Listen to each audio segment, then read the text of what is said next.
Ça, c'est pour l'été prochain. Ça s'appelle Cloud Number 9. Et c'était la collection que j'ai montrée à Paris.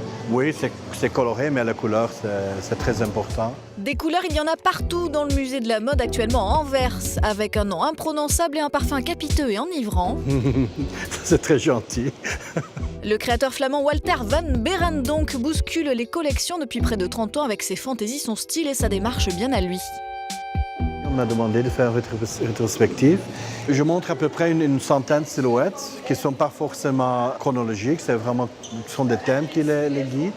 Et il y a un côté ethnique, il y a un côté sexuel, un côté qui travaille surtout sur le monde en général. Alors il y a un côté engagé. Il y a différents côtés, différents ingrédients qui sont là dans mon travail. La première collection s'appelait Bad Baby Boy, le deuxième, Let's Tell a Fairy Tale. C'était très important de raconter une histoire. Ses débuts ont marqué les esprits, c'était dans les années 80 avec ce qu'on a appelé la bande des Six d'Anvers. Et on nous a nommé le groupe de Six parce que nos noms étaient tellement difficiles à dire que pour eux, c'était vraiment la seule manière de nous décrire et de nous nommer. Il y a Dirk van Saane, Dirk Bickenbergs, il y a Marie Naillet, il y a Anne de Meulemeester. Et ça sont les Six, ouais.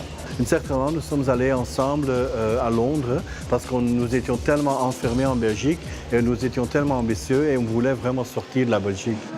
Presque un manifeste en 6 tableaux de la collection Fairy Tale, conte de fées à sa toute première collection 87 Bad Baby Boys, en passant par la dernière Cloud9 et ses créations pour le groupe U2, fin des années 90. Parce qu'il y a tous un côté assez fairy tale, mais un autre côté qui est beaucoup plus noir. Mais dans mon travail, ils viennent ensemble à une manière assez spontanée. Et il est touchant, charismatique Walter, il se balade dans le musée au milieu de ses créations et au milieu des visiteurs, très à l'aise, accessible à côté de ses pièces et d'un mur tapissé de ses objets fétiches. Alors on l'a appelé le Wonder Wall. J'ai vraiment essayé de mettre ensemble mon manière de m'inspirer, mon manière de penser presque.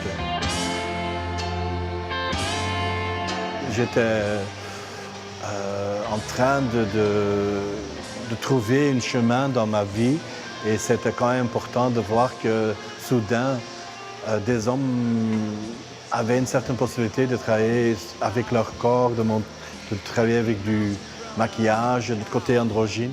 Et la démarche de Walter flirte presque avec l'art contemporain.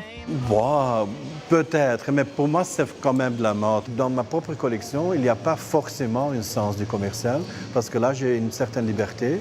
Mais finalement, les clientes qui sont très loyales, qui me suivent depuis des années, ils viennent chaque saison pour acheter. Son père était garagiste, sa mère femme au foyer, ça n'a pas freiné son travail de création. Son univers sexué, homo-érotique qui s'affiche partout au MoMU, c'est sa vie.